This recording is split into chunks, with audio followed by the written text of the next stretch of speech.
નમસ્કાર દર્શક મિત્રો, લોકમત ન્યૂઝ ચેનલમાં હું ભૂમિ મહેતા આપનું હાર્દિક સ્વાગત કરું છું। રાજકોટના કાલાવાડ રોડ ઉપર ફાયર સેફટીના નિયમોનો ભંગ કરી મોતના ચામરની જેમ ધમધમતા ટીઆરપી ગેમ ઝોનમાં શનિવારે બપોરે આગ ભભૂકી ઉઠી હતી, જેમાં 9 બાળકો સહિત 32 લોકો જીવતા ભૂજ્યા હતા।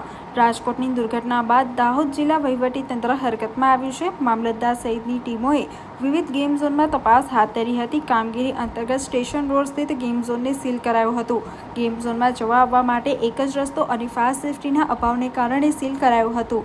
અન્ય ગેમ ઝોનમાં પણ જવા આવવા એક જ સીડી અને ફાયર સેફટીનો અભાવ જોવા મળ્યો હતો। તંત્ર દ્વારા આવા ગેમ ઝોન સીલ મારવાની કાર્યવાહી હાથ ધરી હતી।